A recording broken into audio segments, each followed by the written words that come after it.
What is happening, everybody? Welcome back to another episode of Comic Book Weekly. We got the full cast here for you today. We got Brant Fowler. What's up, everybody? And we have Kat Kumo. Kumo? Kumo Uno. Yeah, Kumo Uno. It's a new Kumo one. Uno. Comic Uno, guys. And she is back from her little vacation. And Yeah. I'm glad you had a good time. We were talking a little bit before the show actually started. And it's always a good time when you get to go out of state and actually have a real vacation, right? No, and that was nice. I actually went with like my family and my business partner. So it was nice that we kind of prevented ourselves to talk about work for a week, because usually if we're going away somewhere, it's like a convention and it's attached to like work something. So it's kind of cool just because we went for my brother who did the marathon for Disney. So we're like, let's make a vacation out of it. So it was a lot of fun. Did Epic Universe, did all the fun stuff. And now here, ready to talk about comics. And we actually do have a lot of news. So I am excited to kind of talk about some stuff here. We're going to quickly talk about some media news. We have Exquisite Corpses and Room Service is getting developed as horror films. So that's the James Tynion comic books. And the thing I thought was really interesting about this, A, everything James Tynion book is now becoming like a movie or TV show. But B, if one of these blows up, James Tynion can be the next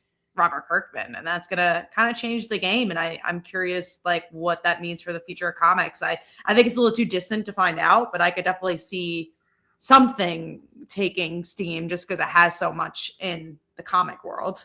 Yeah, and especially with Exquisite Corpses in particular, because you had so new. Yeah, and you had a huge success with like the Purge movies, and it's kind of in a similar vein.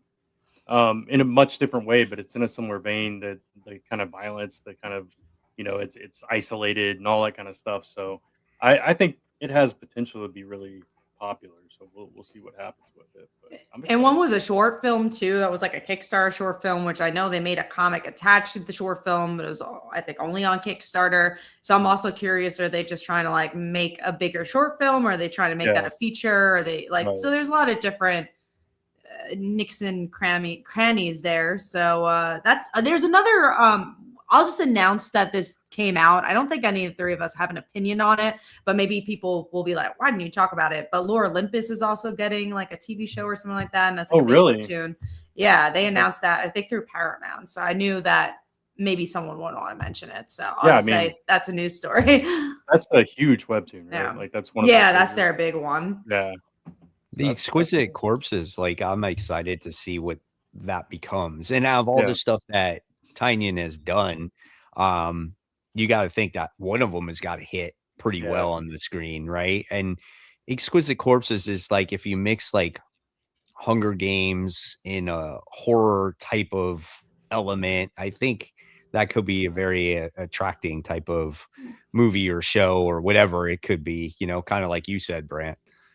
Yeah. And that has the tournament kind of side to it as well, right? From what I remember about it. Yeah.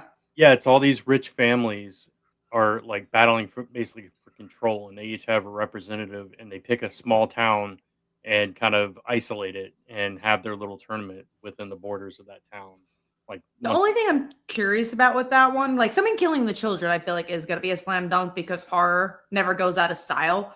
But are people ready for another Hunger Games? Because they're making another Hunger Games, like in the vein of Hunger Games. And they've tried a lot with other books. So I'm also curious if people are just like, it's a Hunger Games ripoff or whatever they're going to say, which obviously read the comic if you actually feel that way. But the difference though, is that it's more horror like they're going to not hold back on it. That's going to be the difference on it. Yeah, that's why I was comparing it to The Purge, because that's very violent, right? So yeah, with the violence and the gore level, I think it's going to make it stand out a little bit differently. So, but we'll see.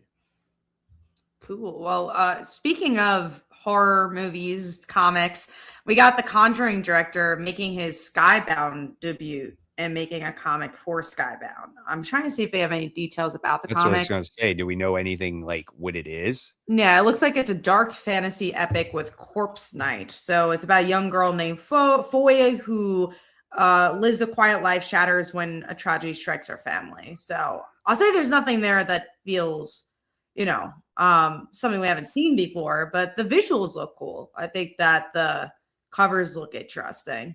It really depends on how they kind of, and also the art for the interiors, if you look down, look really good. So I think it just has to do with how they stick the landing on that one. True. Yeah, for sure. I really like the Conjuring movies, so that's why this one caught my interest.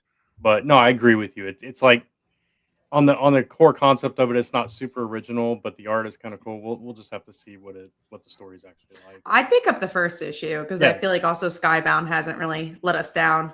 Right. Yeah. All right, let's get into something I wanted to talk about. Two things I want to talk about. So first is Kevin Smith is returning to DC Comics and doing a Bizarro Year One, which I loved Kevin Smith's. I found it comical when I heard the headline. Right? Yeah, it's also like such a weird combination, but I'm curious about it because Bizarro hasn't had a year one. We've seen Superman, we've seen Batman, we've seen Robin, and then also Kevin Smith. I loved his Green Arrow run, so I'm just curious by it. Do I think I'll love it? I don't know, but it's Bizarro though. Like, does he really need a year one? Like, do we need to know about that? I agree, but because it's Kevin Smith, I'm like, oh, they have the name attached. I guess let's see what it's about. But yeah, if it was like anyone else, I would have been like, I'm probably not gonna pick that up. It is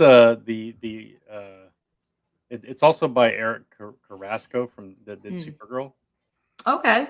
So and Nick Pitara is the artist on it. So I'll definitely pick it up, and I don't know. I'm not excited about it, but at the same time, it's Kevin Smith. It's kind of interesting. I like what it says here. It says, "Me, I'm not excited for new comics," said Bizarro. Bizarro, you're none, and worst thing to happen. I love that. You always got to go into that mindset of everything's going to be opposite and everything's going to be backwards. That's not always the most fun to read for a whole miniseries, but we will see. The other thing I want to talk about is Avatar: The Last Airbender, or again, the Kyoshi Warriors. But what I thought was interesting about this, because I normally wouldn't talk about it, is that Avatar up to this point has only done graphic novels, and they're releasing this as a mini series. So they're doing it with single issues. And it's been kind of a while since Avatar has had a new story in any way. So I just thought this is why did they change the format? In a good way. I think they're trying to tackle a different audience you could always collect after. I'm always curious by big franchises only doing graphic novels. I'm like, it almost feels like you're skipping a step, right? You're not hitting the Wednesday Warriors and trying to make money off the floppies. But then I guess, because I feel like with trades, if you're making all the money making a trade or with a graphic novel, then you have to sink all your costs into one thing. If you're sinking your costs into the individual issues, obviously printing's a cost, but you're also trying to make money to make the comics. So I always find that to be weird when they like skip that step, Right.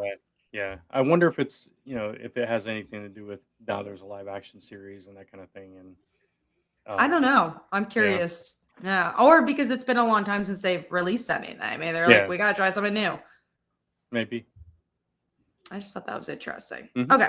Let's go into, I'm going to skip some of the Spider-Man stuff because there's actually a good amount of Spider-Man stuff. Let's talk about X-23 steps out of Wolverine's shadow as Marvel teases more Weapon X threats. The one thing I'll say about this is just like a lot of things that Marvel has come up with, and we'll talk about the Carnage thing in a bit, just feels, even when it's new, feels recycled. Like, yeah, maybe we haven't seen 20 X-Men, 20 Wolverine before, but hell have I seen new Wolverines before or new characters of someone we already know. And I'm just like, it just doesn't excite me, Well, when all new Wolverine was released, how many different versions of Laura were there in the beginning of that series? Do you remember? Yeah. And only one stuck in the end. And Gabby was the only one that wound up living or hanging around. So again, this seems like it's going to be kind of a similar fashion here.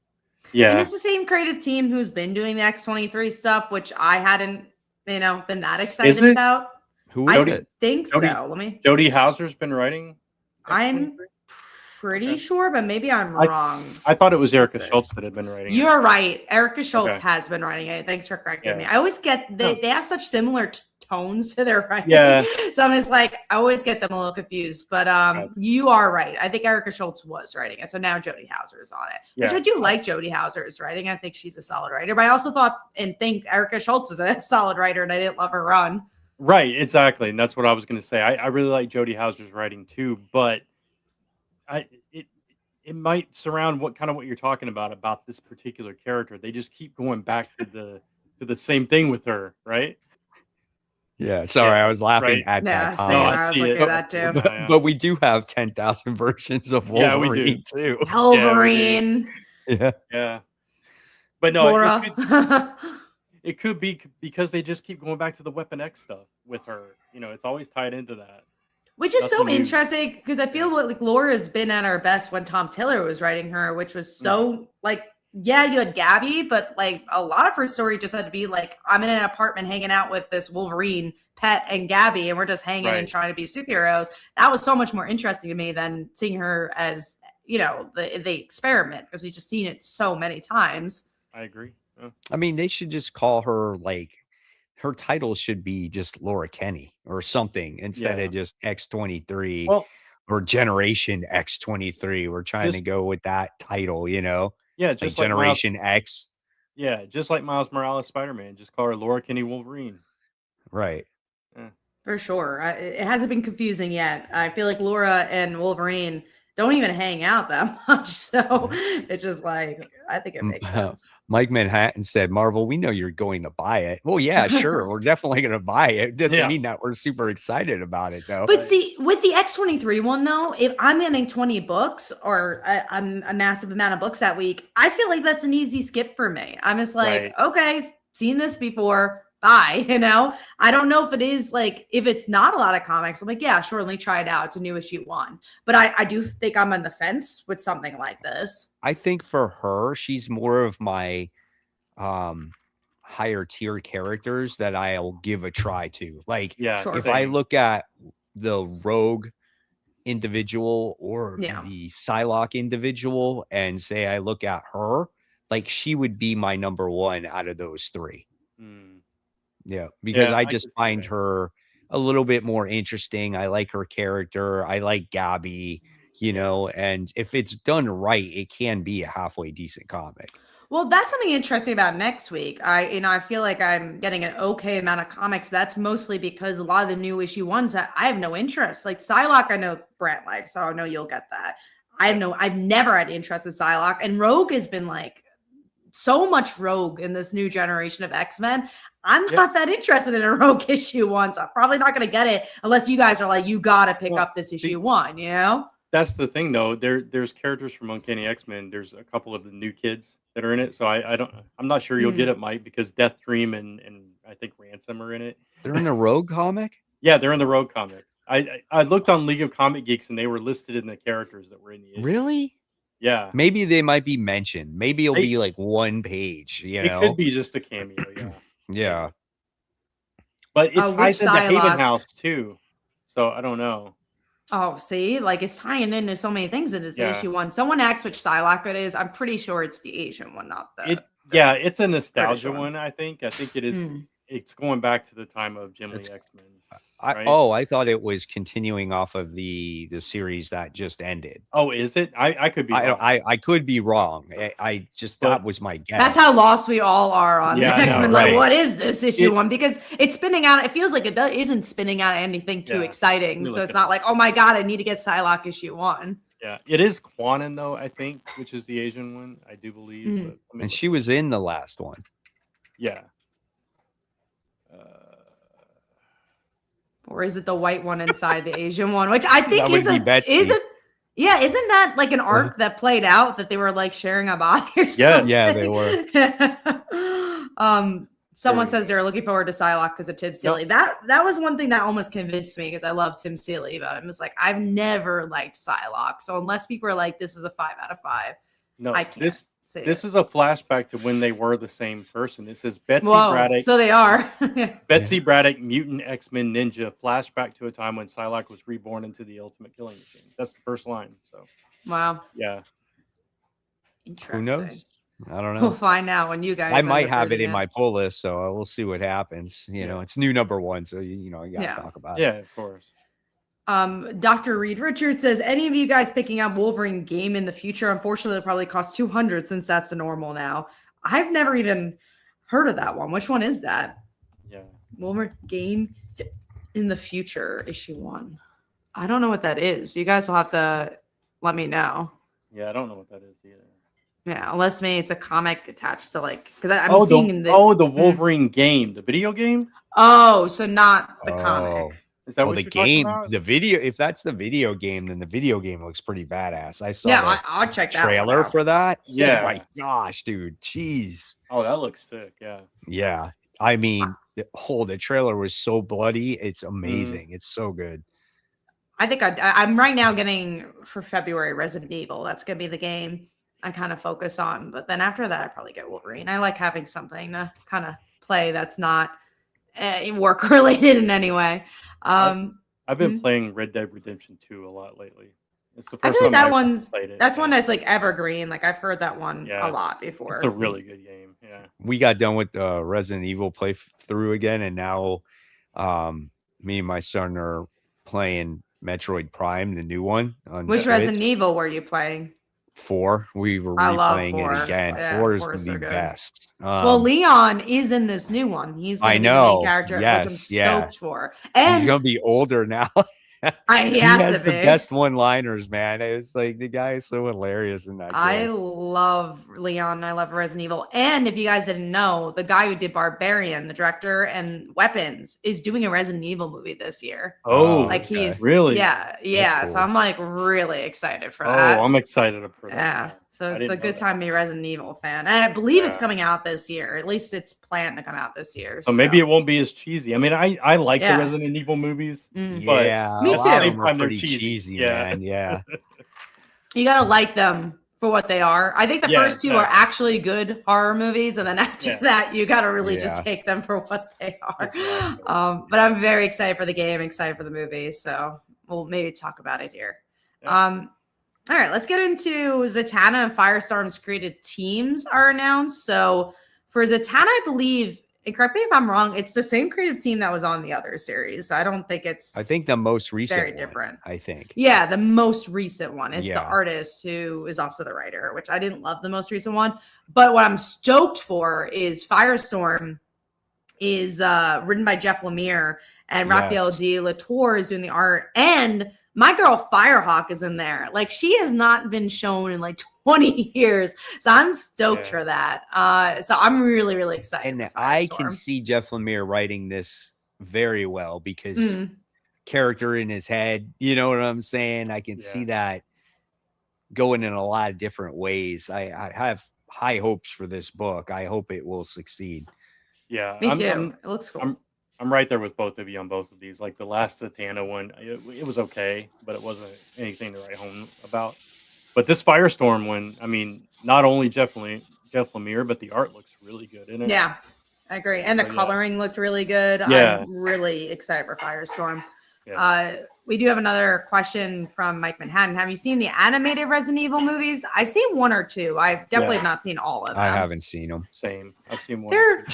They're fine. They're like direct DVD type movies. Right. All right, let's get into these bigger topics here. So first we'll start with the Superman, Spider-Man created teams were revealed. So I'm going to go down those quickly and we'll kind of talk one by one. But Dan Slott is going to be writing a Spider-Man noir story with Marcos Martin on art. Geoff Johns is returning to tell a story with Gary Frank where Spider-Man clashes with Mysterio, it looks like. For Super and Spider real family. Quick, man. Right? Yeah, I would love to see that as like, can you imagine if Geoff Johns took a Spider-Man book and had Gary Frank on it? Dream team right there. Yeah. I'm just hoping it's not like 3 pages. Like, not. Like, why is that not the main story? Like, that's crazy. I don't think it is the main story either. I forget who's writing the main story. I'm guessing maybe it's still Grant Morrison, but yeah, I would want that to be the main. Going back to Dan Slott, so maybe we'll just go one by one. Dan Slott is interesting because he's been on Spider-Man and Superman now, but I don't think any of us are reading his Superman run. It was very new reader friendly. So it's consistently one of those books where it's just kind of like one and done stories or 1 or 2 issues, which for a lot of people that may not be a problem. And it's not really a problem for me, but I was reading so much Superman that I was like, well, I like this Superman, but it's not like I love it. So I decided to drop it. Yeah. No, I did too. So, I any other Dan Slott fans, I think his writing is either you love it or hate it. I tend to like Dan Slott's writing, but I don't always love his writing. Right. I'm sure it will be fine. It's a Spider-Man. You said Spider-Man Noir, right? So, Yes, I mean, Spider-Man it is Noir. what it is. What you expect with Spider-Man Noir, you know? Yeah. Now, this one's super interesting. Jason Aaron and Russell Doderman are doing a Metropolis Jane Foster Wonder Woman story, which is so interesting because every other story is Spider-Man and Superman, and then you have Jane Foster Wonder Woman. I'm not complaining because I love this creative team on Jane Foster, but like it's a weird slot for this book. Yeah. It is a weird slot, but I mean, it's Jane Foster's Thor. Right. So, I mean, that's really cool to see her match Yeah. up with Wonder Woman. I'm excited for that, but it is weird. Yeah. Like, That'll I'll be accept one of it. those ones where it's 2 pages. Yeah. I mean, if it is, I'll be upset. They're fighting symbiotes. A symbiote storm in Metropolis. It's so weird. I mean, I'm still looking forward to it. This is Louise Simonson and Todd Newalk is doing a steal against Hobgoblin. This one I feel like will be shorter just because it's going to be very like old school. I feel it's gonna because even Todd's art style is very old school, and Steel and Hobgoblin, who are definitely side characters. Can you actually do with right? Steel. Yeah, that's what I'm thinking. You can't do much there. Then and we Todd have. Knox, I was just gonna say Todd Knox art style is very cartoony too. Yeah, and again, very Silver Age as well. Right. We have a question from Tavia. Do you think Tom King writing Mary Jane and Lois Lane? Because personally, for me, I'm excited for that, given the recent track record. I don't remember him writing them. I guess that's how he is, but I don't see it in this list that he's writing them. But maybe in a previous I would think one. Even if he was, it's one story. I don't think it'll be a problem for one little story. Yeah, no, I agree. We have 2 more creative teams here. So Joe Kelly, who's writing Spider-Man now, and Humberto Ramos, very famous for writing Spider-Man, is doing a crossover with Gwen Stacy and Lana Lang. See, that one I'm more excited for because these are characters I like that one a lot. Right? Because like Lois and Mary Jane, you kind of predict is going to happen. But Lana and Gwen, they got a lot. Like Lana's tough, and so is Gwen's version now. Maybe not previously, depending on which version you're going to play with her. But yeah, I actually am really excited for that one. I don't know how I feel with Joe Kelly just because he's kind of mid-tier for me when it comes to his writing, just for my personal preferences. But I am excited for Humberto Ramos. I mean, Kelly's done some really strong, short Spider-Man stories. It's just his longer form stuff is a little bit less exciting. So hopefully this is one of those short, really solid ones. But yeah. I agree. Now we have one more, and this is Bendis and Sarah Petrelli reuniting for Miles Morales with Superman. So, I mean, there's a lot of just Superman stories, but I mean, Bendis returning on Miles is huge. So that's going to be pretty cool. I'm so much more excited for this one than the previous one, which obviously like makes sense because we're all very big Spider-Man fans here. But I do like Batman. I don't know where they faltered there. Well, when you got Deadpool, I think with Batman, I think that's the problem. Yeah. Had it been and all the other heroes they had to do too. They had to like do so many heroes that weren't related to just one family. Right. Yeah. Had it been like, I don't know what other character would have been better. I think Wolverine would have even been better. I think Wolverine would have been a lot better. Yeah. Or the X-Men in general. Yeah. All right. Now we got 2 more stuff here. So we got Norman Osborn training the Spider-Verse people in a new miniseries. I got to see who's writing this because I don't remember. Let's see. I'm not a fan of that. It's Jordan Morris from Good Mythical Morning, and Joe Kelly is also writing in Perry Perez. So it's going to be a pretty spin-off series. But what were you going to say, Mike? I was going to say, I'm like not a fan of it. It makes me feel like this is like Batman, where it's like he's Bruce Wayne and he's training all his Robins. That's what it makes it feel to me. Like he's the old wise man. He's like, come on, guys, I'm going to train you. But you've been Spider-Man all of 2 seconds and you're going to train all these spider people? Like, come on, man. And also they have more experience. Right? That is the weird thing about it. I feel like I'll give it a shot. I'm hoping it's good, but I feel hesitant because the only parts of Norman's story I've disliked so far is when he was with the other spider heroes, because they all were just like ganging up against him, and it just wasn't very interesting. But like when he was talking to people like J. Jonah Jameson, that was so much more interesting to me, because that's somebody that feels normal that Norman would talk to. I want to see how they make it make sense, because like you all said, they're more experienced than he is, and they didn't want anything to do with him being, with the spider people and all this stuff. So I don't know how this comes about. Especially Miles Myers, HQ mentions that. It's like, why isn't Miles there? It's like Miles has so much experience. Yeah. Here's a good point. Mike Manhattan says, he said, to be fair, he said, who else better to train spider people than the guy who fought the OG Spider-Man multiple times? And sometimes defeated him. So if they go that angle, I think that'll be interesting. And I hope they do. I mean, again, I think all three of us are going to pick it up. I just don't know if this is the most exciting. I guess we'll see. I mean, they're trying to do stuff different. So, I give them credit for that at least. Well, let's talk about different, where I don't think this is different enough. We're going to talk about our topic, that Spider-Man is becoming Carnage. And I just don't, first of all, spoiling your freaking ending. Oh, why? Right? Like, why didn't you just wait for that to be revealed in the story? Because we're going to talk about DCKO, and the amount of stuff that happened in that book that was not spoiled, I thought made that issue a lot better. But going into Spider-Man, and also, why is he Carnage? It's like such the opposite of Peter's character, but not in an interesting way. Like, and again, I know when MJ became Venom, we're all like, how's that going to work? And then it ended up working perfectly for her. But Venom's funny. Carnage is. So what does it mean for Eddie? Right? I don't know. What does it mean for Mary Jane? Does it mean the symbiote goes back to Eddie and then the Carnage symbiote goes to Peter? Like, which is so much less interesting, because like, the thing is, MJ has to be. Go on, Mike. No, I was going to say, obviously, there's a lot of questions, right? And you want those questions answered. But I would agree with you here. Why do you spoil the ending? Even if it might not be an ending that you want, at least you're surprised, whether it's good or bad, right? More people buy that issue too, because they're like, oh my God, that's how you get a spec book, because you're not promoting it ahead of time. So it's just like people don't know to pick it up, and they're like, oh my God, it's sold out. And maybe like for readers, maybe it's like better that there's more. But I don't know. I mean, it's also kind of fun when things sell out, because it's like, oh my God, it was so surprising that it sold out so quickly.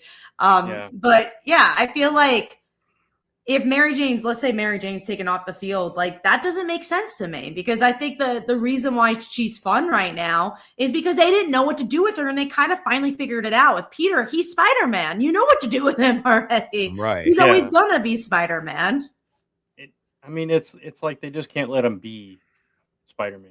They just can't let him be who he is. Like, they're doing everything else but that, right? Well, think about the space story too. If you read that, nothing's happening in that book. They're just like, I guess he's got to be in space for no reason. He can't grow as a character, so they got to change him around by giving him different suits, and he's in different places. But him as Peter never changes, and so it's like, and when you look at the Carnage symbiote, when you look at the way the Carnage book ended, it very much, like, the way it ended, it seemed like it ended on a story arc more than a finale. And it was kind of upsetting. It's I don't know, man. He definitely doesn't need to be Carnage, and that's not going to stick. And even if it did happen, I would have, again, loved to see it just be a surprise. And him being Dr. Octopus makes more sense to me. Like, let Paul be Carnage. Let Paul be. It's just like, that would make a lot more sense, actually. 100%. Like, there's other things you could do, but then also, like, it's sad that I'm enjoying Norman being Spider-Man more than Peter Parker in his own book. Peter's not doing anything. Right. He's just hooking up with some alien chick out in space, and that's also doesn't care about you, and not even in a fun, not even a way where it's like, oh, we're just hooking up, like no strings attached. It's just like he cares so much, and she's like, I don't like you. No, it's like, I love you, but I'm not in love with you. Yeah, it's so sad. I love who you are because you have a nice heart. Yeah, you're a good person, Peter Parker. Yeah. It's just But you're weak, and I want nothing to do with it. We'll talk about another Spider-Man book when the comics come, but it's like it's sad to see when they like go to nostalgia stuff and it reads better than the Amazing Spider-Man. But this is Marvel's track record. They always spoil stuff like this. They've been doing it for years. Oh yeah, it's horrible. But and what makes it worse, Brant, is like the event hasn't even started yet, and you're already spoiling. Yeah, it's so bad. You know, it makes no sense. It's like, hey, come check out this cool story we're telling about a serial killer, and this is what happens in the end. You still want to read it? I guess it's because they don't have belief enough that people are going to pick up the book. I guess they're like, oh my God, if people find out Peter is Carnage, more people will get it. But if I'm being honest with you, I think less people are going to get it now because they're like, oh, I know the ending and I don't want to see Peter Parker's Carnage. Because look, with Spider-Man, the people who are hardcore like us are always going to pick it up. But for the people on the fence, I don't think that's going to convince anyone to buy it. No, but it will get people to pick up that one issue just for the collectability of it. Yeah, but wouldn't that happen later? Whatever. Yeah. Wouldn't that happened anyways once it was revealed? Probably. Most likely. Especially if they just tell comic book stores, like, you really want to get an order a lot of these because something big happens, you know? No, I agree with you. I'm trying to get inside their heads, and that's the only thing that makes sense, but you're right. So. You know, I was reading an issue of Spider-Man the other day, old Web of Spider-Man issue, because I had to do it for a video of mine. I think it was Web of Spider-Man issue 29, where like Spider-Man teamed up with Wolverine. And I think, what was it? Ned Leeds had died or whatever it is. And there's the Kingpin and there's Hobgoblin in there. I'm like, my God, this book is so different from what it is today. It's just night and day. It's like you look at Spider-Man back then, it was like dark, it's gritty.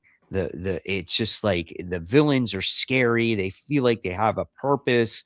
There's a reason why Spider-Man is Spider-Man. It's just completely different. You know, it's just so like a former shell of himself. And it's really sad in so many ways. I will always support the character just because I love the character, but it is very frustrating. No, I agree. It's just because, but also on the positive side, I do feel like this is better than maybe 2 years ago with Spider-Man. Like, I do think Zeb Wells' Spider-Man was a little more boring. Like this, I'll give that more is happening in it. Like, I do think they're trying something different. And I remember almost with Zeb Wells run, again, nothing against him. It's just the way it ended up being. I'm sure editorial had a standpoint in it too, but there was issues that I had to give like 1 star because you had Romita Jr.'s art, which is not my favorite, and then his writing, and nothing would happen in it. And it's like I feel like the book was a little bit lower than it is now. Now I don't think it's as high as like Nick Spencer's beginning of his run by any means, but I think it's a little bit better. Yeah, no, I'd agree with that. I mean, the only thing about Joe Kelly is why did he decide to put Spider-Man in space? Because he had nothing to do with like he couldn't. He's like, I don't know what to do with this guy, so I'm just going to stick him in space. Maybe, I don't know. It's like we got to focus on Norman because we want to do this spin-off series. So do something with Spider-Man. He just can't be in the book. He can't be in the main story. Get him out of here. I like get him to space. This is a very funny hindsight 2020 comment. Tevye says, I miss Nick Spencer so much on Spider-Man. Because I remember like when Kindred was there, so Tevye, us were all like, oh my God, hate Kindred. And now you look back and you're like, well, it was a little better than this. Wasn't that bad. But obviously, like, that's like context, right? But it's also like, well, it still wasn't great, but because of what we've been getting, we were like, that wasn't that bad. Cool. I mean, that's all our news. Before we jump into comic stuff, I do have some Kickstarters to share. So let's get to it. We're going to share this one first. This actually just launched today. I did not write this one. This is published by our company, but is not written by us, but is such a good story by Zoe Tennell and Lauren Knight. It's about a PI who's a vampire, and there's a twist ending to kind of get you hooked to maybe the romance and where it's going. But if you like noir and vampires, it's really fun to be publishing a book where we write a lot of vampire stories, really, or a lot of supernatural stories, but this feels so different than anything else we've written. So check that one out. It also has like the aesthetic reminds me of Jessica Jones a little bit. Yeah, and the writing is too. Like if you like Jessica Jones, I really, really recommend it. It's also not safe for work, so if you like sexy books, check that one out. I'm going to post that. And then if, again, these are all vampire books, which I'll get to a point of why they're all vampire books this month. But let's get into, let's do Beast and Snow. I'm going to get to next. This is our fairy tale books that me and Phil write. It is about Belle, who is a werewolf, and Snow is a vampire. And now they're going up against a hybrid version of the Evil Queen. So she is a vampire / werewolf. So if you like supernatural stuff, you like twists and turns, action, I think you'll like Beast and Snow. And then I have one very last Kickstarter because I promised, like I said, there's a theme. They're all vampire books, so you're going to get something out of that. All right, so this one's Love at Second Bite. It is a BL story where you get to see a gloomy vampire and a sunny vampire, you know, get together. And the gloomy vampire could go in the sun. The sunny vampire can't go in the sun. Now, if you get all three of these series, you will get, I'm going to get to the cover if I can find it. Where is this cover? Let's see if I can find it on this page. Hold on. Here it is. If you get all three comics, you will get an exclusive metal cover featuring all three characters for the month of February. So hopefully guys can go check all those out. And that's all the Kickstarters. So we are going to go into comic books, which I didn't have a ton this week. I didn't have like a little, but I also don't feel like it was a huge week this week. I don't know if you guys felt the same. I think I had like 18. I think I had. And that's, I feel like, pretty smaller for you. I had more, but I like 23. Or 18 or 19, I think it was. I think that was. I forgot. I didn't include Avengers in there. I did read it. I had to read it digitally since I didn't get my full copy. Yeah. All right, so let's get into it, guys. So first thing we'll talk about is three big books here, but we'll talk about the least spectacular one. I didn't mark it because I wasn't sure if I was going to read it, but I did, and that was Avengers issue 800. So obviously it's a legacy issue celebrating 800 issues of the Avengers, and the main story was just a whole catch up of everything that has happened in the entire run, just in case you didn't read the series. So it was but very also boring. Felt so outside of, like, if you haven't been reading the series, it's just like, oh, it's not what I expect from the Avengers. You're so it's just like, who was it for? It was a complete standing around, just talking issue, just talking and talking and talking. And I'm like, okay, just for this grail to backfire on Kang so the Avengers could take possession of it. But somehow Kang comes up to where he's like, well, I can still reshape the entire world, and twirls his mustache at the end, and and it's just like, I'm gonna keep going. So there's one more issue of this at the end. I think there's two more, right? I think there's the penultimate, and I think next one's the finale. I think there's two more issues. I don't remember. Yeah, I think you might be right, actually. Because I was trying to figure out if this was the finale or not. Yeah, no, I thought there was one more after this one. I'm gonna look right now. It is, it's two more. Yeah. Two more. All right. For anybody that hasn't been reading this is the same story they've been telling since issue 1 that started in Timeless. That I even recognized some of the stories from the beginning, right? And I'm like, okay, I read this point. They're talking about the vampire story. They're talking about this, and then there got to a point where I was like, okay, I don't remember this part. You know what I'm saying? Yeah. So I was like, oh, this is where I dropped it. Okay, right, exactly. I can say which was issue 25 is when I dropped it. The story with Bendis had a very traditional Avengers feel. Now, obviously, it's completely left field from anything that's going on, period. But it is a period piece where, again, it touches on old school Avengers. They activate the old card, the old pass, and with them all showing up at this scene to do battle against Hydra, it was comical. They're interacting with each other. Thor is talking about, oh, let me take her out. And they're like, no, you can't do that yet. And he's like, yes, let me do it. And it was like, you could tell that Bendis put some comedic relief or some personality in the Avengers, which I feel like has been lacking from Jed McKay's run. I can tell you that even from not reading the entire series. And I was like, if Bendis did come back to the Avengers, it would be interesting to see what he would do with, this version of them.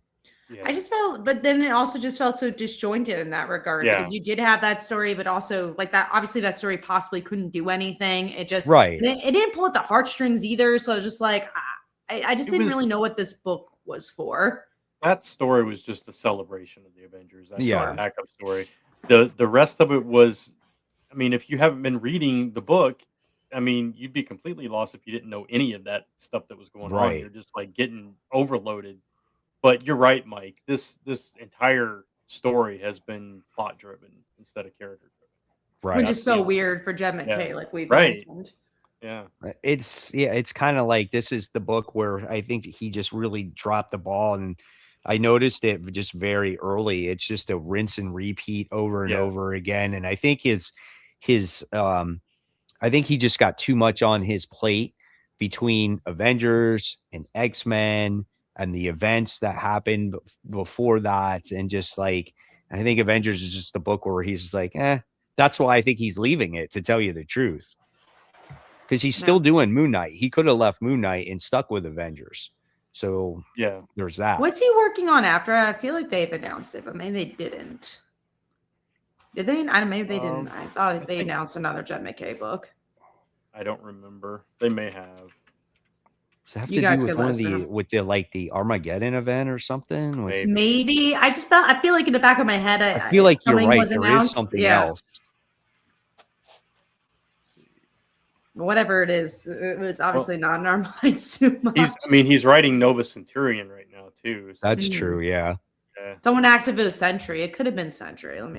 Was it Sentry? It might. Let's see. That might be it. Because I'm like, I remember it was like recently too that was announced. Yeah, it's Sentry. Okay. He's working on. Gotcha.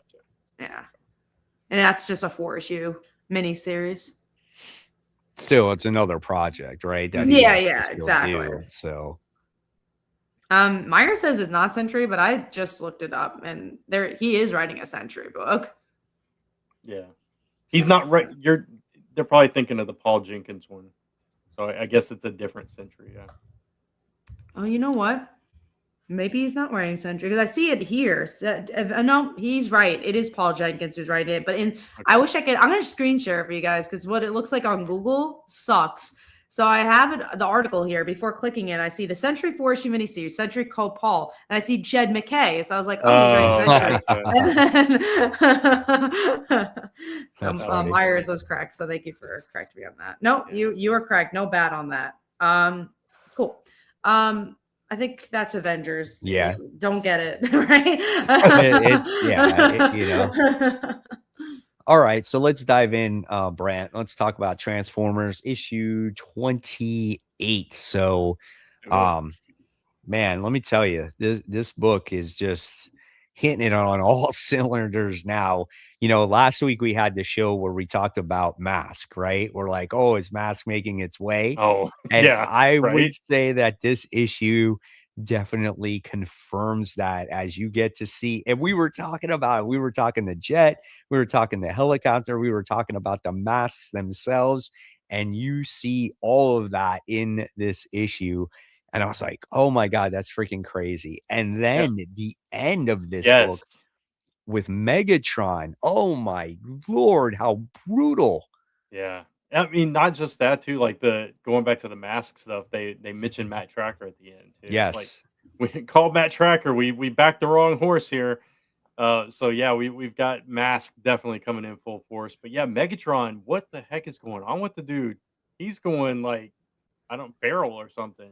And he's like he's talking about people. Nobody knows what he's talking about. And he suffered the same effects that Prime had. Prime did, from the right. And so maybe now it's making him even more crazy. I don't know, but dude, him taking out that Autobot and then basically eating the energon from his brain. I'm like, that is insane. How I just wow. Yeah, that was crazy. It's like there's this. Well, I don't want to spoil that, but yeah, no, it's like they were looking for that particular that Autobot. They were like, "Where'd Trailmaker go?" And then all of Yeah, a sudden, it's like, well, now we know there where you he. go. That was crazy, man. Yeah. And we saw going back to Miles Mayhem and Mask, we saw the Blade Jet, the helicopter plane come into play here as well. So that was fun. And That's what was great about it. Because again, yeah, we were talking about that last week of like right. the toys and everything else, and there it was. I was like, oh my God, they just showcased it. That was like a moment like when I saw Jetfire in Void Rivals for the first time for me. Yeah, exactly. It All was a right. really good issue, yeah.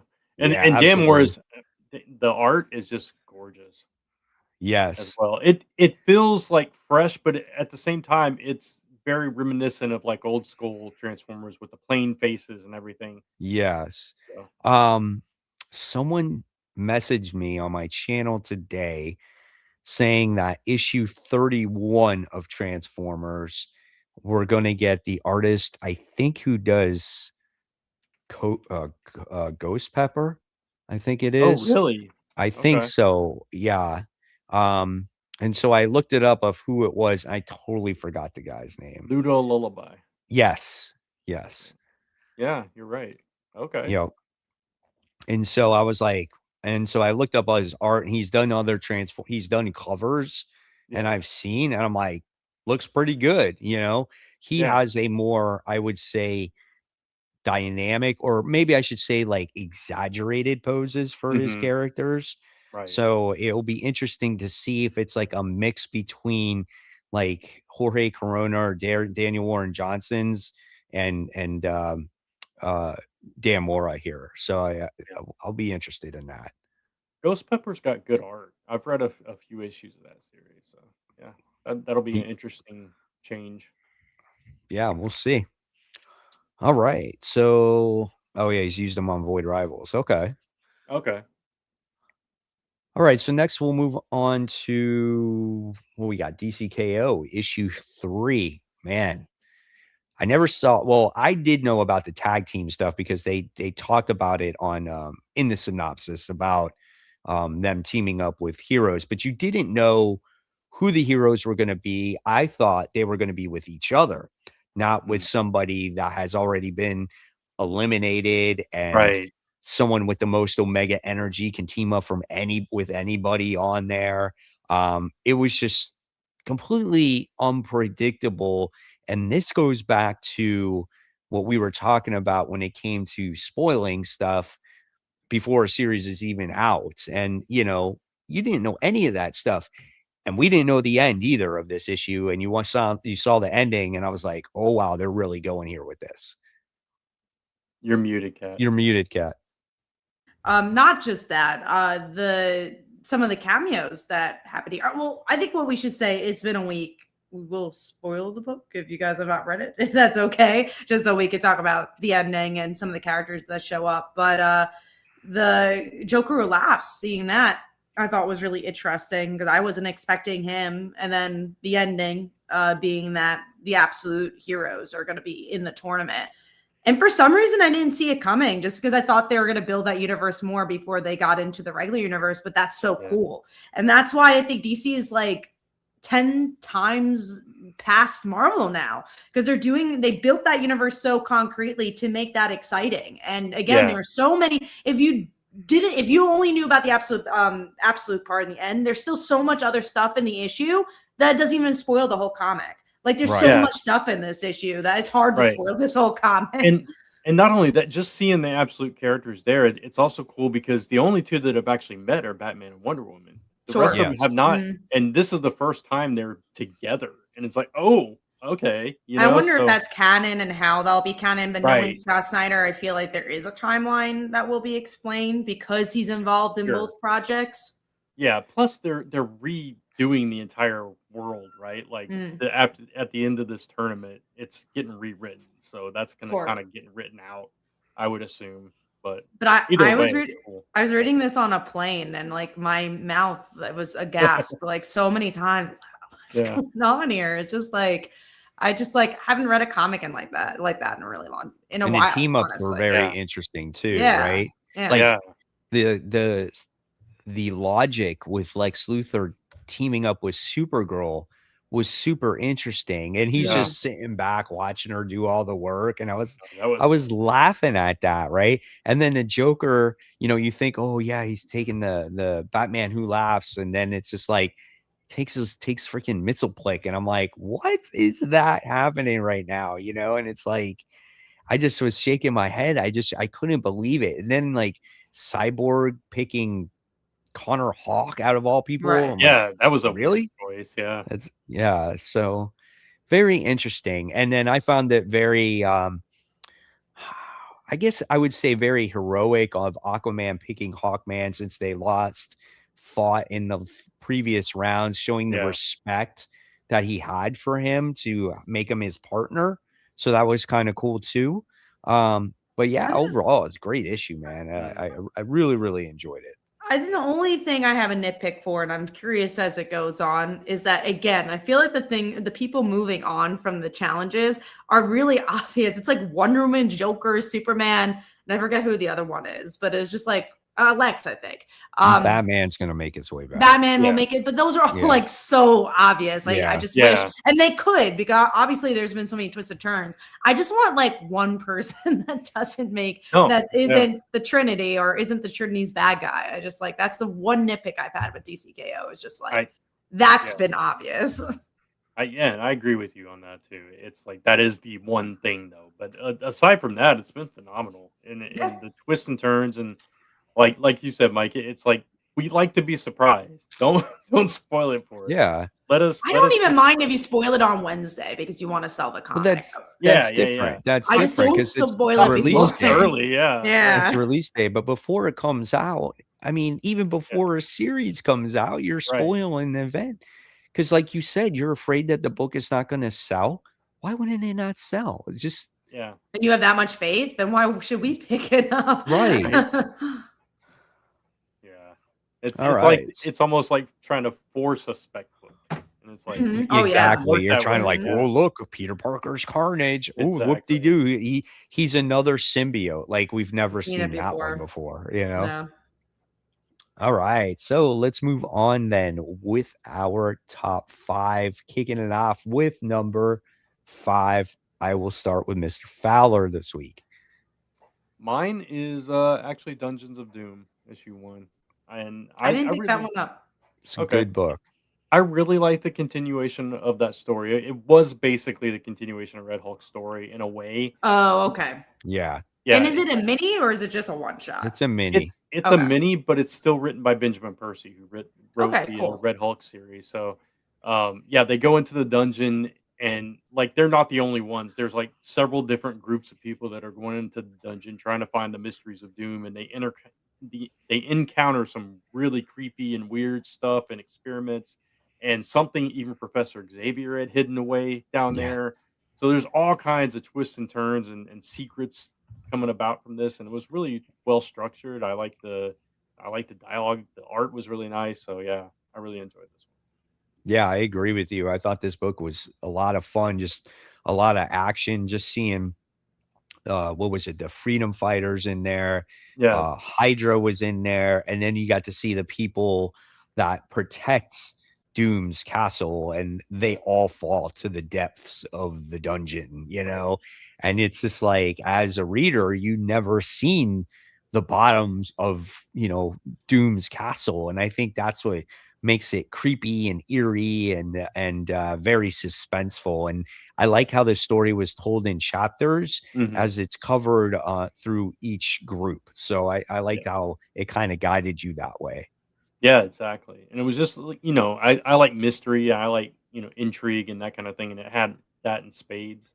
And then like the warning from Professor X, you know, leave this place. You don't want to, you know, what's down here is it doesn't need to be let out and that kind of thing. So it's like, oh, what the heck is down there then? Yeah, that was creepy, man. So, but it lived up to my expectations. I was like, oh yeah, Benjamin Percy's continuing this.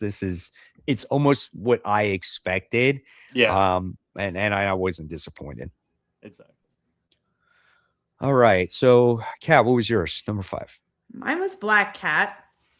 I like this issue, but I know you guys probably talked about it when I wasn't here. But if it is true that this is ending, what a shame, because I feel like it is just kind of getting its groove and kind of figuring itself out. And that's why I felt here. Like I had a fun time with it, but it's not like a 5-star book because I do think it needs some time. So it's such a shame if this ends because I feel like at 12 is when we're going to kind of get to the meat of this book.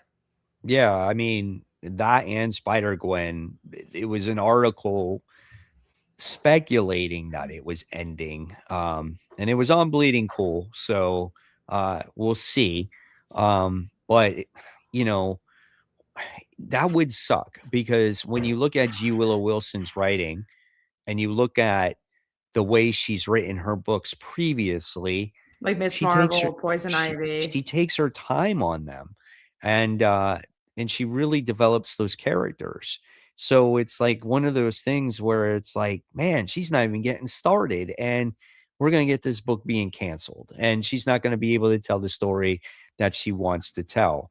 Because and if she you read Wilson, I'm sure it's selling okay. You know, I can't see it doing horribly. I would think so, but it's like when you look at all the other comics out there, and yes, we're Spider-Man fans and we're also Black Cat fans.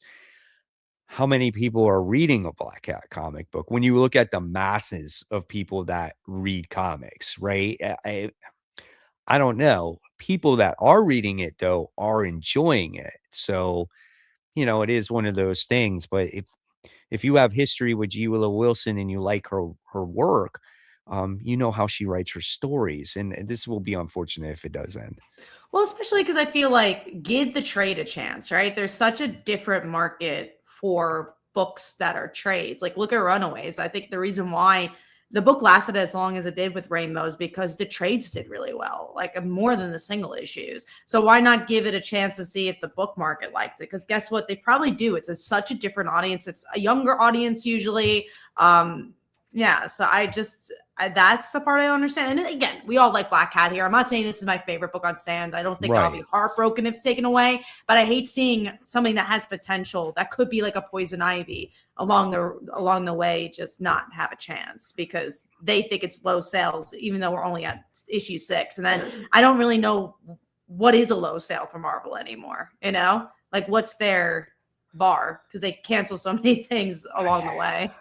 I don't know. Like if you're selling 80,000 copies of Spider-Man, Amazing Spider-Man. I mean, I know that book used to do way better, but say you're selling 80,000, 70,000 copies of that. What do you think a Black Cat book is selling? You know, Ultimate Spider-Man was probably selling more than the Amazing Spider-Man. So you would probably think, okay, well, Spider-Man might be my biggest seller with Ultimate Spider-Man. And then you look at all the other stuff below that. Where does Black Cat rank in that? What do you think? 20,000, 15,000, 30,000? Like, yeah, when do you cancel it? You know?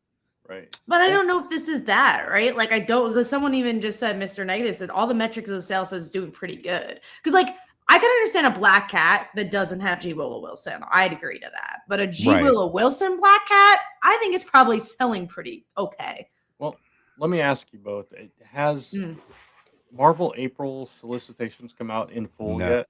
No, I don't think so. Okay, see, that's the thing. So they've like released certain parts of it. They released like the Armageddon solicitations. They've released the Death Spiral Spider-Man stuff. And I think that's where this comes from, is that you didn't see Black Cat and Spider-Gwen in the Spider-Man. But that could also just be because Death Spiral is not tying into them. Exactly. That's true. Yeah, you make a good point there. Yeah, it could just be because they haven't released April's books yet, which we have issue 8 coming out in March. So or they're relaunching them all, right? Or they're relaunching them all. Right. Yeah, or they're taking a break while that event's going on. Right. Sure.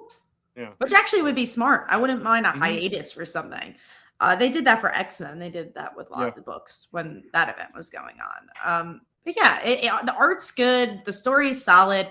And I think there's a lot of potential there. So we'll see. Let's keep our fingers crossed that hangs around, right? Yeah. All right. So my number 5 is, I forgot. Oh, well, you'll know why in a little bit. Was DCKO issue 3?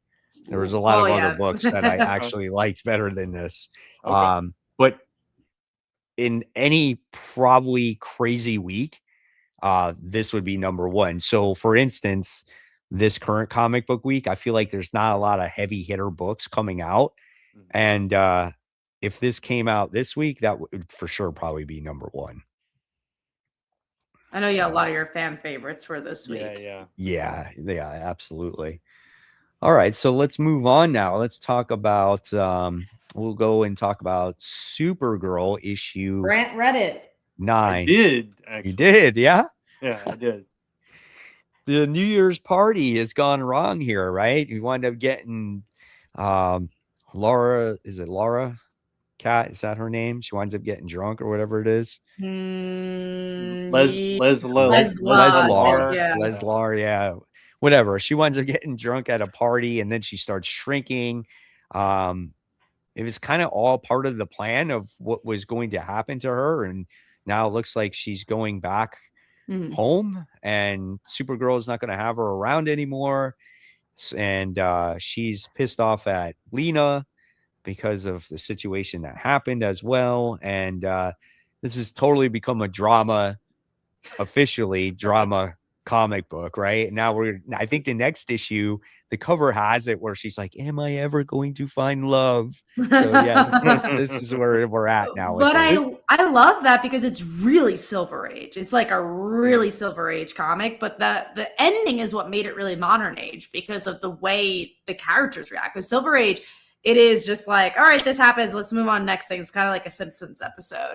But here you actually see that there's ramifications to everything that happened because, yeah, her ward is going away and Supergirl's not going to like that. She feels like a failure because she didn't do things correctly. But, yeah, I like this issue a lot. I also find it interesting that because they're obviously following the holidays. So they did a December issue with Christmas. They did a New Year's issue and they're doing Will I Find Love because of Valentine's Day. So I think that's kind of cool. But yes, Brant, I want to hear your thoughts as someone who has jumped in. It might not be your type of book, but I want to hear it. All right. So what I'll say about it was it felt like I was watching an episode of like One Tree Hill or Gilmore Girls or something like that. Totally so right. That's why I say this, like, this is that guilty pleasure book. It's exactly what it is.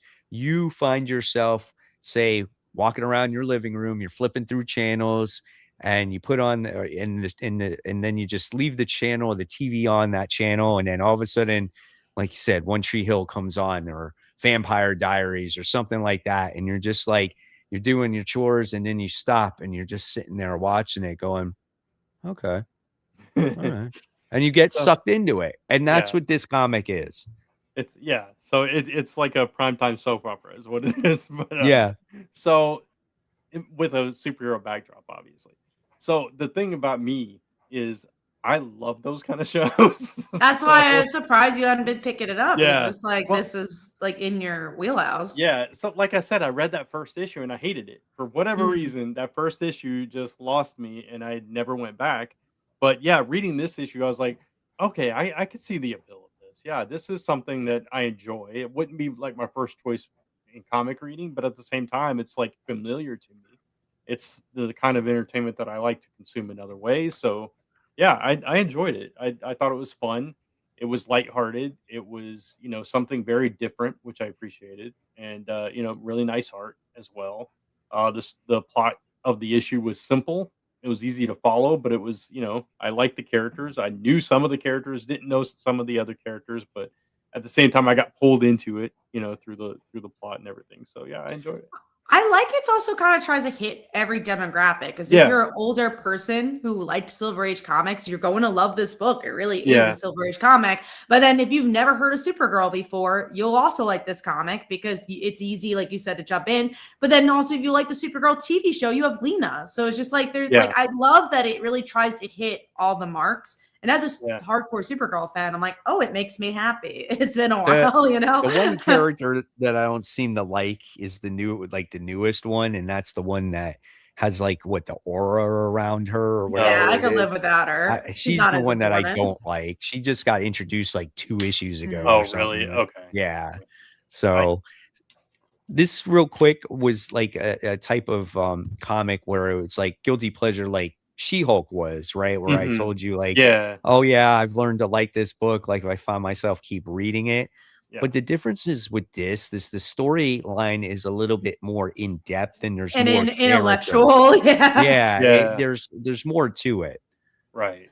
Yeah. Because I see again, there's that. more And history too. So there's just more like, if you're a historian comics, you're gonna get a lot out of it. You're gonna like kind of get giddy at this of like how much they're trying to do in this book. yeah, and you mentioned the Supergirl TV show. I could feel like a similarity to that in her tone a little bit. Mm. So yeah, I totally And the get that. artist and the writer are the same person. So that's really cool Yeah. too. Like it's kind of feels really creator owned in that way. And Mhm. again, it goes back to the difference of Marvel and DC. Marvel would have canceled this book 2 issues ago. DC's like, let's have fun with it. This is for a different audience, you know, this or like again, like you don't even know what audience it's for because there could be like a 70-year-old man who's like, this reminds me of Superman from back of the day. So like I think it hits a lot of different people. And I think give books like this a try. And it seems like a lot of people are enjoying Supergirl. Again, I don't know the sales for this book, but this definitely feels like something Marvel would have canceled a long time ago. Oh, for sure. All right. So let's move on here. We got Null issue 1. So this is one of those books where I was kind of like, well, I'm not sure where we're going to go with this one. I don't have high expectations for it, but I personally like this book. I thought it was a good setup on trying to bring back a character who was utterly defeated. And it took a little while to get there. There was a lot of setup, there was a lot of explanation. Some of it I would question on how he's returned because they're like, well, he's Null, he's got thrown into the sun, and somehow because he's dark and godlike, he makes his appearance. Like it literally says that in the comic book. And I'm like, well, that's kind of a weak plot there to bring him back. But nevertheless, he's back. And Hela comes up with this plan of trying to he has him captured and she's trying to capture all his power. And the whole plan was to make him escape so he can get all the symbiote power so she can get it all from him. It's a risky plan, yeah, but it's a way for her to get all powerful so she doesn't have to do all the dirty work.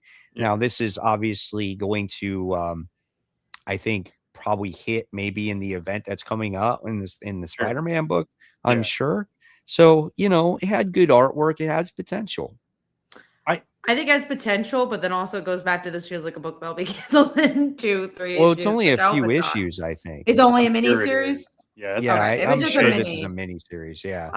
I liked Null a lot here, though. I thought he was really cool. The other villains, we'll see. I like the cliffhanger. I thought that was interesting, but it gave me enough for another issue. Like I thought it was interesting enough. 5 issues.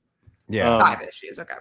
Yeah, I liked it well enough too. And I like the reasoning as to how he was able to escape too. He realizes that he's literally nothing and just became nothing and got out of it. I really like that. Yeah. So I thought that was cool. It was played nicely. I agree with you, Mike. It took a little while to get there. But once they did, I was like, okay, this is pretty interesting. I kind of like where this is going. So, yeah. It was a very brutal book because it reminds you of how much of a, you know, of a no mercy character that Null actually is. Yeah. And I like that. Right.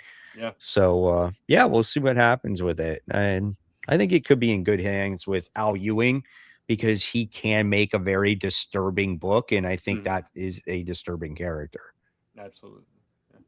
All right. So here is a book, of course, that Brant and I read as well. And that's G.I. Joe issue 17. So we were talking about same thing last week with Energon Universe of like how this whole Dreadnought thing was going to end up. And we talked about that specific character. Yes. Yes. We were like, when is he going to appear in this book? Oh, he's going to show up soon. And we're like, oh, yeah, he's going to walk out of the shadows, but yet the sun's going to hit him and he's going to turn blue. Yeah. That's what we like said. Yeah.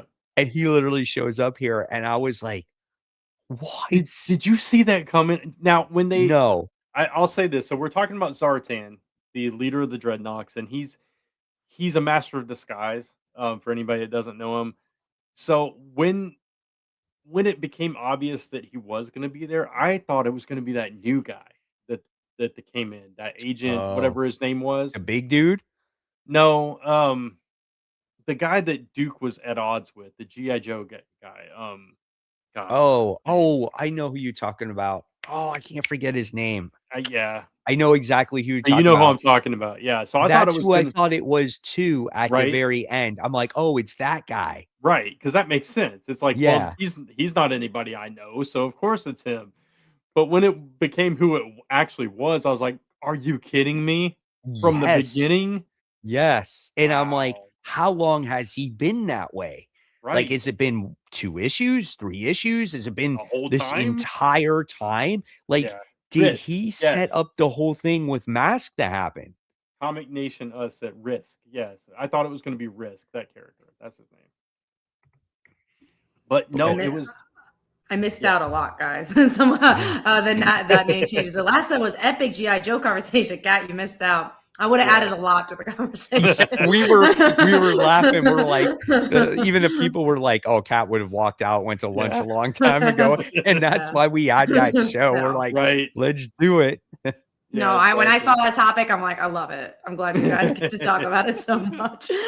But so this was a fan favorite character back in the day, Zartan, and he was obviously missing from the Dreadnought, so it was a big deal for him to show up. He was one of the toys I was very excited to get when I was a kid, and I had to save up like 2 weeks allowance to be able to get him because he was more expensive than the rest because he came with a little skiff. Yeah. And so it's like when I finally got him, I was like, "Oh, I got this cool character and stuff." So to see him pop up and especially the way he did and who he was pretending to be was just like my mind was blown. I did not expect that He's at a all. master of disguise, Cat. He's like a chameleon. Yeah. I So have that's heard what I'm those string saying. of words before, at Yeah. least. So when I heard Masters of Disguise, I'm like, I kind of get it now. Yeah. I'm glad Yeah. it ended up. What I like to hear is that 35 issues in, whatever, to GI Joe and Transformers, there's still so much to be excited about from the lore, and that's something that's kind of fun seeing from the outside looking in. It's just like, Yeah. Radiant Black was one of those books where I'm just like, I don't know how to feel about it because, like, how does a superhero book with new lore kind of last so many issues, right? It's hard to like keep it up. But then I look at stuff like Transformers and I'm like, I guess that's how you do it, right? Or you look at GI Joe, I guess that's how you do it. And it seems like they're doing a good job with it because you guys on an issue basis are excited, not just like, oh, this is a little slow. I think I've heard you guys say for GI Joe, like your last arc was like a little slower. But other than that, it seems like you guys have been excited on almost each and every time. And again, this is a spoiler book, right? Where it's just like you could have spoiled this at the end and Yeah. nobody spoiled it. And then look at the reaction you get as a Right. fan. You're like, "Oh man, that's pretty awesome right there." Yeah. I mean, when I turned that page, I was like a little kid. I was like, "Oh my god, yes!" Yeah. It's like this is so cool. And I Yeah. love that. I love getting that feeling from comics. It's That's few what and far they're between these meant to be. That's when you know you have a good comic, right? exactly. Well, wasn't comics always built on the cliffhanger anyways? Like Yes. right? So like I feel like you got to build your comic. I mean, when I write comics, I'm always like, what's the ending? What's the thing that gets people to come Right. back? Because you're never promised a person to come back. Like you gotta Right. every issue hook someone, or else they're gonna leave, you know? Exactly. No, Yeah. absolutely. All right, let's move on here. Let's go on to our number 4. So, Kat, what's yours? Mine was Spider-Man Torn. This Good has book. been fun. Yeah, it's been surprising. But the reason why I think it clicks is because it has foresight, right? So it's characters that, because they have gone through all these years of storytelling, you can go back to Norman and Harry having a conversation like they do here. And also the villain's kind of fun. Like I like her. She's just fun enough. The artwork is good. It just makes for a really fun Lost episode where I don't tend to like Lost episodes, but if you do a Lost episode, do what you're doing here. Make a good art, give me character story beats that I wouldn't have had before, and make the villain somewhat interesting. Yeah.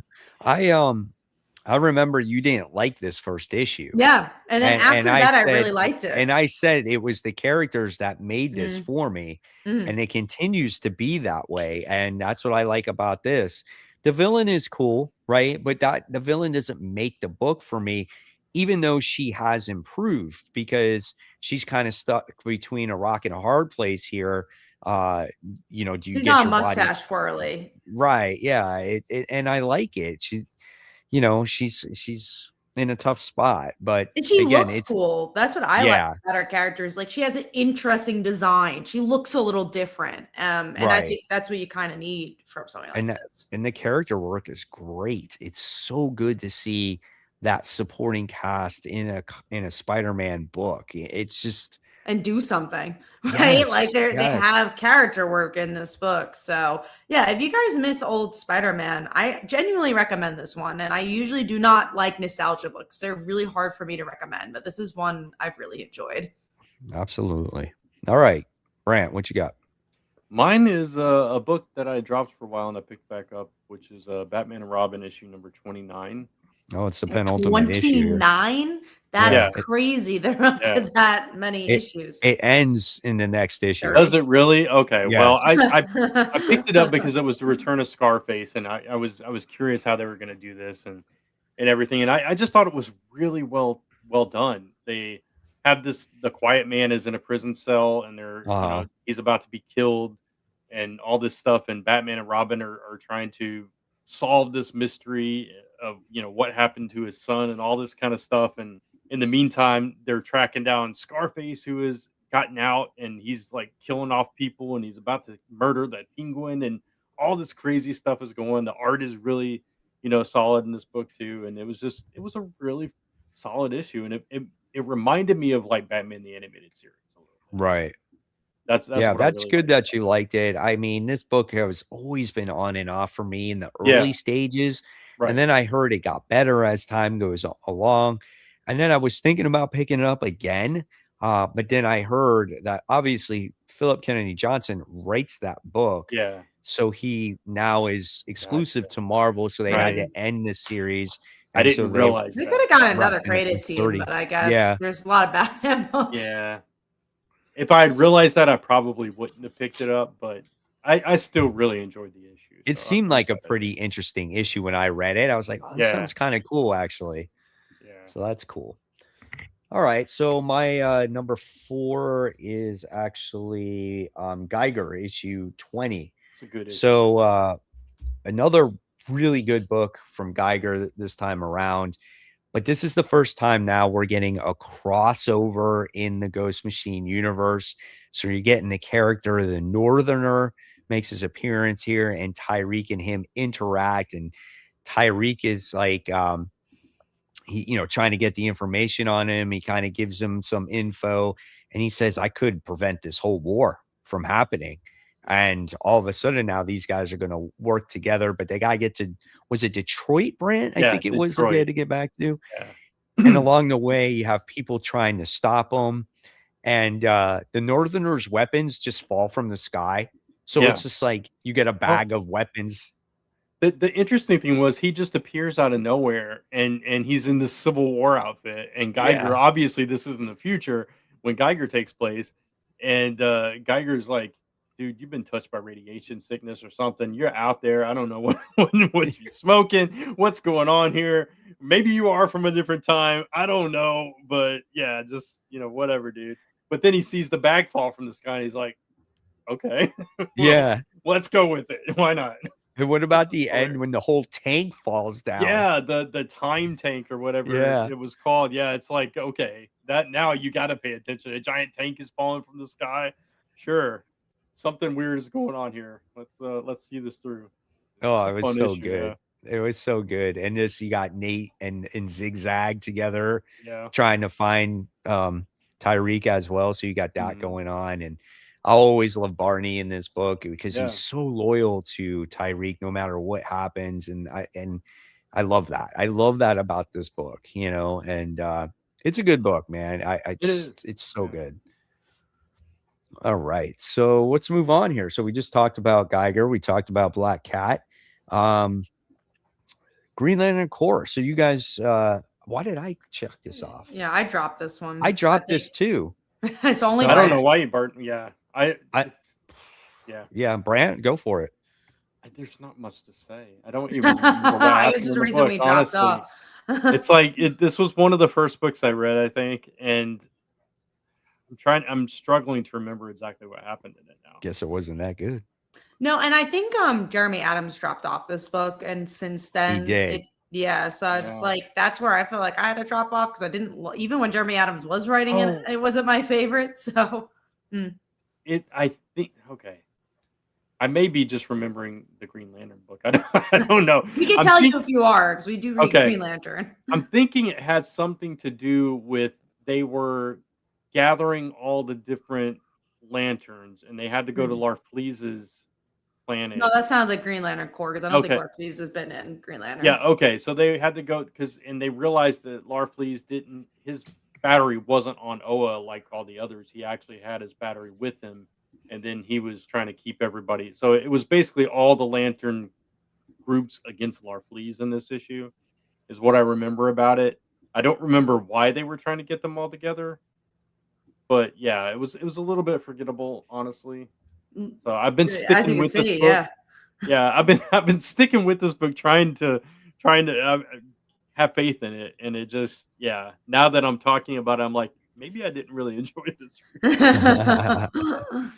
I mean, it is very low on my list this week too. Right. Like 20 out of 23. So wow, that's something.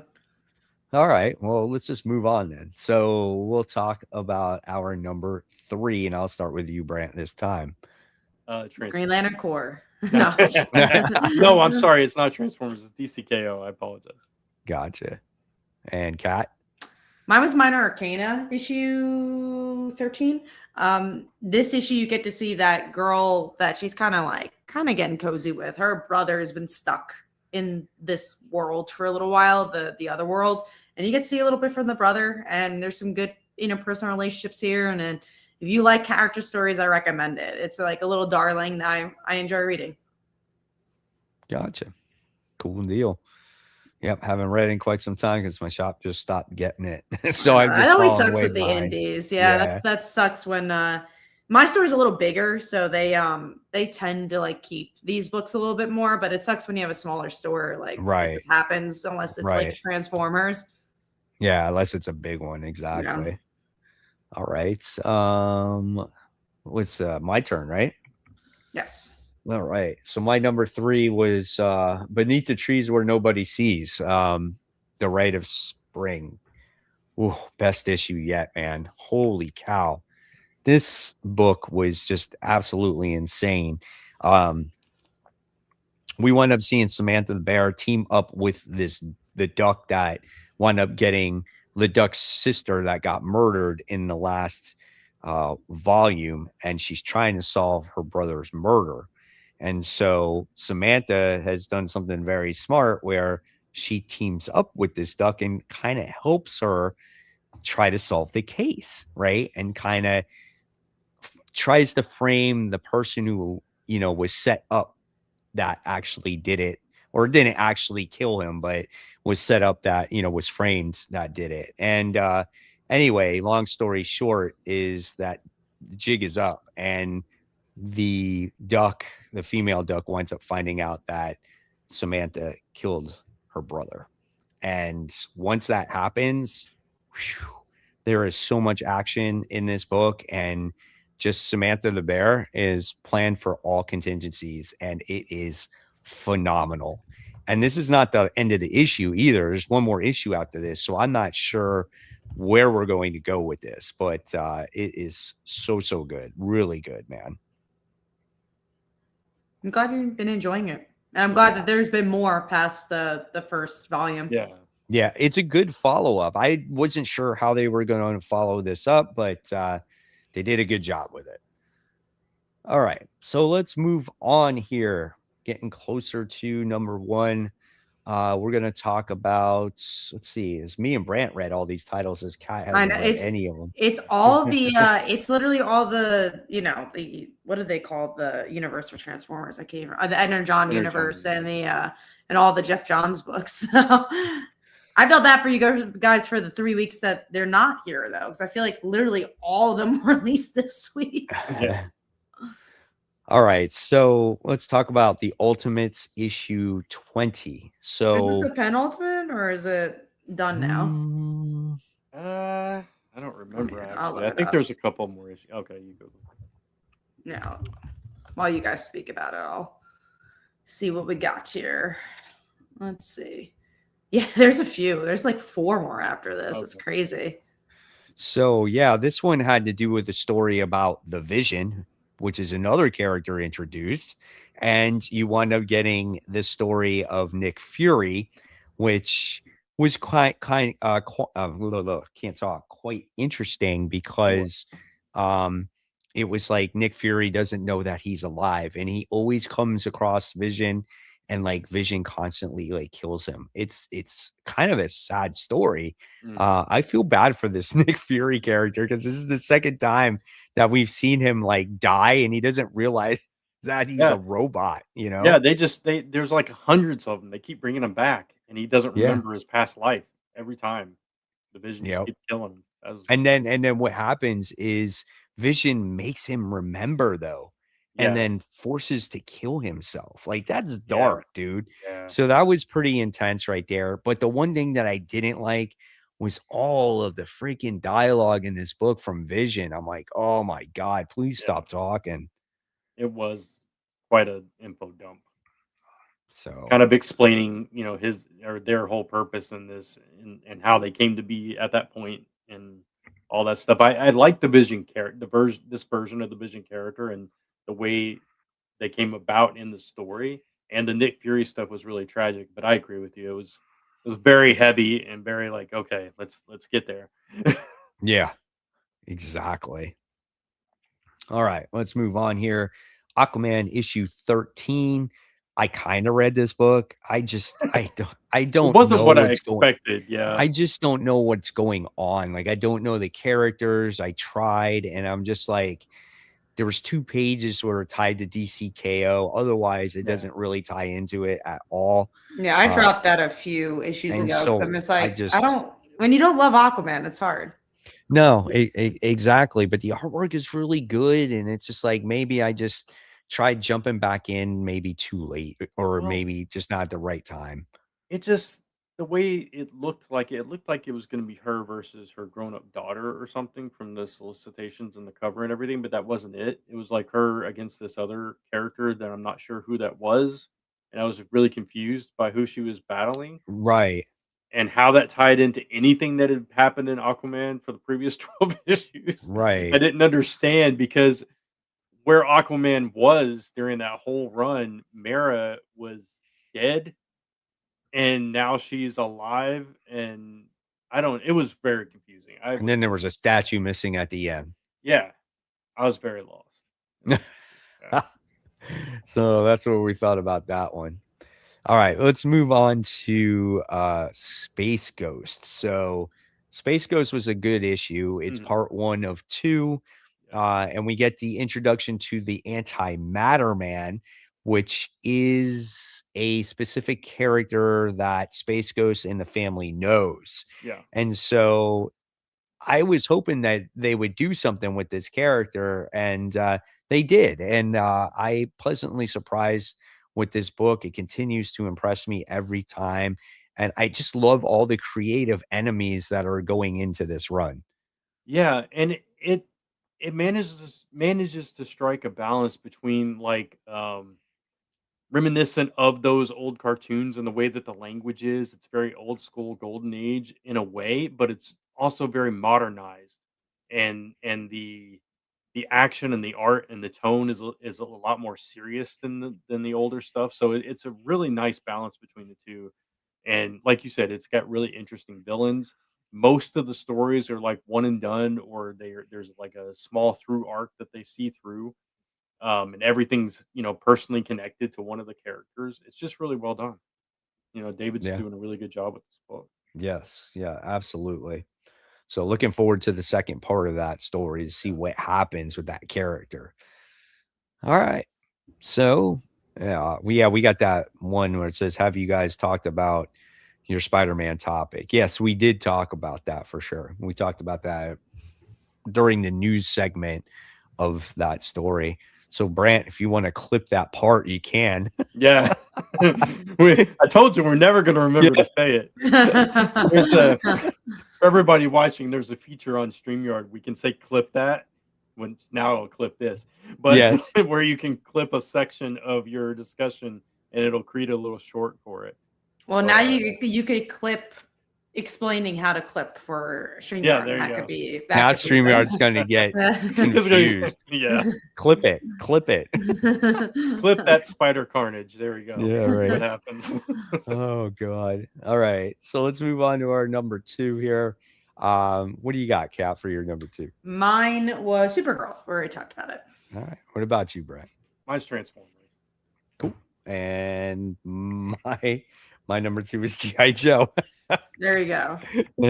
Right. It tells you we're biased to our to our things that we love. Our properties. Yeah. All right. So with that being said, let's move on to Court. We'll talk about that one first. Children of the Round Table. For me, this just continues to be a solid read. It's nothing where it's blowing me out of the water. I just think it's a good book for all ages, and we continue the stories of the kids and learning their powers and fighting, and then we find out a secret at the end of it. And I thought it was cool. It was like that ending was like a Star Wars moment. Yeah, and I agree. It's like a good palate cleanser. For me, it's a book that I like to read first because it's an easy read to kind of get into the other stuff. And every single time I'm like, oh, do I want to continue reading this? I don't love like King Arthur lore. Like something like that ending happens. You're like, oh man, you keep reeling me in. So yeah, it's a solid book. Like you said, I don't know if it'll ever be in my top 5 unless it's a low week, but maybe it will one day, but it tends to be like middle of the pile, but in a good way. Like I still enjoy it. Yeah. I mean, I don't think there's anything wrong with that as long as you're enjoying it. It doesn't have to be like blowing your mind and anything. But no, I really enjoyed this book too. It's light, it's fun, it's got twists and turns, it's got drama, it's got a little bit of comedy. This issue in particular was a little bit more serious, and you had some characters worrying about their future and different things like that. Yeah, with the statue stuff. Yeah, with the statues. Yeah, and so I thought that was really interesting. Then, like you said, the cliffhanger was really good too. So yeah, really solid issue. Very cool. All right, so now we're going to talk about Uncanny X-Men issue 22. So this was on my pull list. Yeah, I guess I put it on my FOC. So I did get it. I did read it. I did find the story was fine because it had Nightcrawler in it. And I think that's what made it better because it didn't have the other kids in it, and it had Wolverine in it, and they were fighting that new villain, and her motive to try to become X-Men was a little bit strange, obviously. She was doing it for her own selfish reasons, but I liked how at the end of the day they wind up prevailing. Nightcrawler winds up winning, and that's it. I did find it odd though that this book is just coming back, and it's like, oh look, we got a one and done story, and that's it. That was odd, but I do agree with you. I think the story was well done. I like the villain. It's something different and interesting, and I like the fight with Nightcrawler. At the same time, I totally get your point, and it's like, where are we going from here? Right. Yeah. And I wish the Nightcrawler stuff was more. It did feel like 2 different stories in this issue. So I'm like, kind of pick a lane. But I mean, I'll continue reading it, see where it goes. I don't hate this series. I just don't love this series. And I would love to like a X-Men series now that my exceptional X-Men's gone. I just wanted to see like, okay, now that this is back, let's see where we're going with it if I want to continue it. Now I have to buy one more issue to see if I'm going to continue it, So I don't know. We'll see. All right. So with that being said, we head on over to our number 1 comic of the week. No surprise here, but for me, it was Transformers. And Brant, yours is G.I. Joe. Of course. And I'm going to have to say for Kat, it's Supergirl. No, Supergirl was my number 2. So number 2. Oh, that's right. So what do you think it was? I can't remember now. Yeah, I can't remember. It was DCKO. So it, Oh, DCKO, okay, yeah. that's I right. forgot you hadn't. I think said because that we one. had I haven't such a said that large one. conversation about Yeah. it, I forgot. Yeah. Yeah. So that was my number one. It had a lot of twists and turns by far, honestly, too. That was a really good issue for me. And we'll see tomorrow. I was looking at the list. I agree. Tomorrow's not like the biggest comic week, but then I was looking at the week after, and it looks like because all the absolute titles moved. They usually come out this week, but they got delayed a week. So now you have Martian Manhunter, Flash, Batman. The kids are all fighting, which is not the one. There's a DCKO one which has like Homelander and stuff. They like need that. to That's spread nice. that out. They need to do like one I a know. month or something. Superman. There's so many books. Iron Man issue Yeah. 1 comes out that week. Like they're like that's the week that's gonna be huge. Yeah. And now tomorrow's not. You know, there's good books. Obviously, there's books we're excited for, which we'll talk about in a minute. But there's not any like huge books tomorrow. Right. Absolutely. All right, Brant. So why don't you go ahead and get that started? Yeah, let's do it. Most anticipated. So, got some interesting choices here this week, even all things considered. Let's start with Planet She-Hulk number 3. I'm actually surprised you're still reading this, Cat. No, I like it. I don't know what like. I'm still reading it too, but yeah. It's not something I normally would like. I think that's where because I don't really love sci-fi stories, but I like the murder mystery aspect. I really like Jen, who's this very grounded character, being like, I don't know what to do here. So I've been enjoying it. I like it, and I don't know, it's kind of been under the radar book for me. So it still is Jen being Jen, but on a different planet. Right.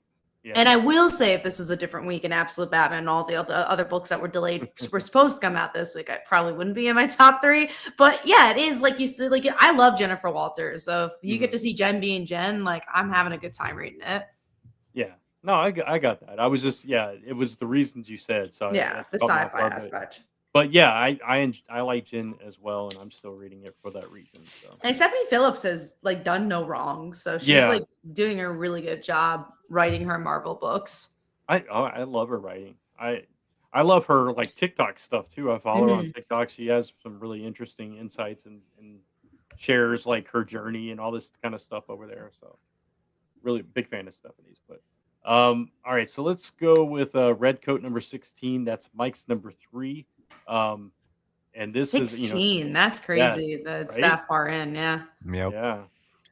So this is part 2 of the story of where Redcoat is like just a civilized man, but in the last issue he met with Albert Einstein again, and it looks like he might have to leave his home life in order to do the next mission. So I'm very curious to see how that develops. Exactly. It's been a while since that came out, right? Issue 15. It I feel like it's probably been like a month. Maybe it skipped a month. I'm not sure. Yeah, it feels longer than a month to me, but maybe not. Yeah, it could just be the holidays.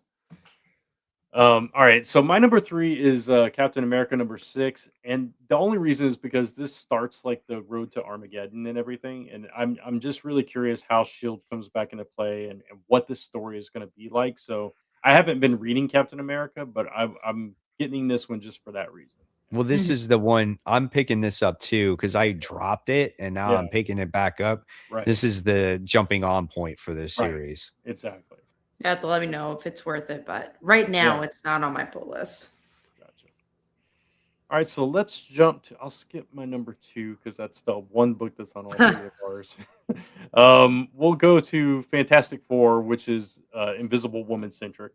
This story and. Yeah. Every issue of Fantastic Four has kind of been a hit for me. So again, in a lower week where there's not a ton coming out, I like a book like this where it's just been really consistent. And like you said, Invisible Woman's back in the spotlight, which is always great to see. The art's really good with Humberto Ramos. I'm just enjoying this book, and I'm hoping it sticks to landing because all the issues has so far. Yeah, it's been good. Yeah, it's been really good run. Yeah, I agree. All right, so we'll skip Mike's number 2 as well. We'll jump to Exquisite Corpses number 9. Is this when's it? I always ask, but it's 13. 13. Okay. Yes. So we're in the we're getting act so right close, and I'm like, when? Yeah. I mean, just every issue is just really good in my eyes. I have a fun time reading this book, and Now I think what it's about the groundskeeper here, the shopkeeper trying to keep everything in order. And I think now there's going to be chaos amongst the townsfolk here trying to escape. And so how does he manage all of that? So I think it's going to be in the point of view of him now. Gotcha. Yeah. No, every issue is really the cool thing about the book. It's the same story, obviously, but you're telling it from different characters' points of view. Not every issue, but every few issues at least, and you're following a bunch of different characters. So it's it's hard to do that, I think, in a story like this, and I think they've done it really well. So Yeah, absolutely. yeah. All right, so I'm going to jump to my number one, which is DCKO Green Lantern Galactic Slam, because I this knew That was that would close be wrestling for yours. book. me. was Kyle close. Rayner in a wrestling ring. I mean, come Yes. on. That's going to be great. This was written for me. I hope it's a What? 5 out of 5 best comic of Right? the year for you. Yeah. And it's Jeremy Adams, I believe, Yeah, too. So it like is, it's yeah. gonna be good. And we're bringing back Omega Bam Man. I don't remember what that story was, but we've seen him before in a wrestling story. Not too long ago, maybe a little while back. But yeah, I'm gonna have fun with this. That's all there is to it. That's awesome. And do we know the artist? Who's the artist for it? I don't remember. Let's see if I can find it. Okay. League of Comics. Let's see.